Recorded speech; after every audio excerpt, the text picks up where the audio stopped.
kita lanjutkan pembahasan pemirsa. Mbak Titi, berarti apakah memang perlu konsultasi atau rapat dulu dengan DPR sebelum akhirnya KPU mengeluarkan PKPU terkait dengan Undang-Undang Pilkada ini? Ya, jadi dalam perselisihan hasil Pilpres yang lalu, persoalan konsultasi dan juga perubahan peraturan KPU ini sudah sempat dibahas oleh Mahkamah Konstitusi ya. Bahkan di dalam putusan sengketa hasil Pilpres, MK menegaskan yang namanya putusan Mahkamah Konstitusi itu final mengikat semua pihak erga omnes. Oleh karena itu KPU memang wajib menindaklanjuti. Makanya kemudian pencalonan Gibran kan tidak dipersoalkan oleh Mahkamah Konstitusi meskipun dilakukan oleh KPU sebelum dilakukan perubahan terhadap peraturan KPU tentang pencalonan.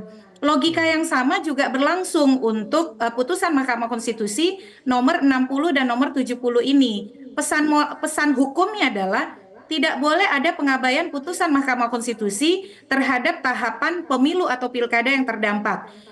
Besok Mas Iqbal, berdasarkan peraturan KPU nomor 8 tahun 2024, KPU wajib mengumumkan pendaftaran pasangan calon tanggal 24 sampai 26.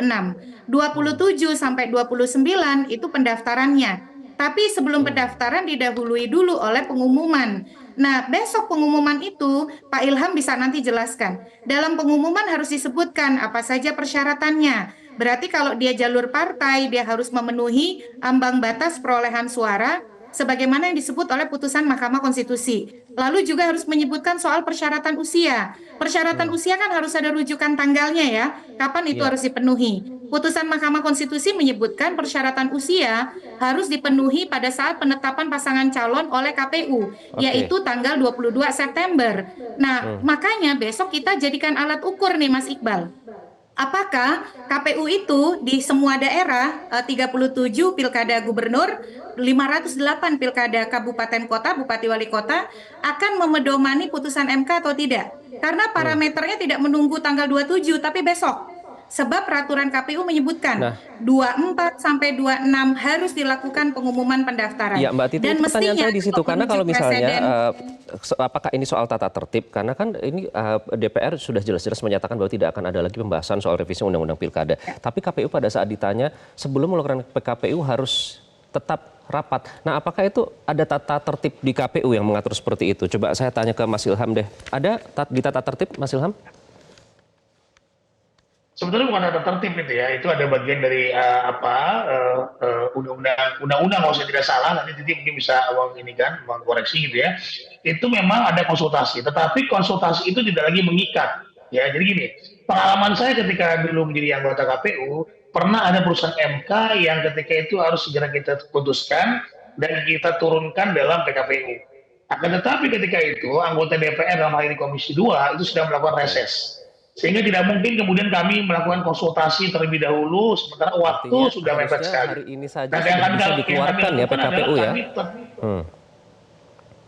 kami tetap mengeluarkan PKPU tersebut berkoordinasi dengan Kumham, tapi kami surati Komisi 2 bahwa ini adalah hal yang genting yang harus segera ditindaklanjuti dan harus segera diproses.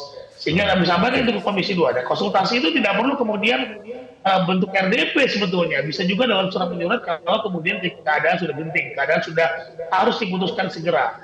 Dalam konteks Oke. ini sebetulnya, Mas, ini agak repot gitu ketika kemudian kita konsultasi lagi sementara pendaftaran sudah tanggal 27. Betul. Sementara tadi Mbak Titi bilang 2426 dalam PKPU nomor 8 tahun 2024 menyebutkan ada pengumuman terlebih dahulu. Oke lah, 2426 itu dia melakukan sosialisasi dan pengumuman. Tetapi kemudian apakah pengumuman itu menyampaikan hasil dari putusan MK yang harus diakomodir oleh KPU? Nah, ini persoalan kan? Kapan itu akan Oke. dilakukan? Sementara saat ini sudah harus Baik. ada besok sudah harus ada pengumuman. Nah, ini yang tentu menjadi persoalan dan waktunya sudah mepet Bisa sekali. diukur nanti besok ya dari Dan tanggal saya 24 sampai tambahkan ya 26. Mas Iya, Iqbal, Mbak Titi. KPU itu Silakan. pernah kemudian melaksanakan putusan pengadilan tanpa konsultasi fisik, hanya bersurat. Karena yang perlu dilakukan oleh KPU memberitahukan ini loh ada putusan pengadilan MK.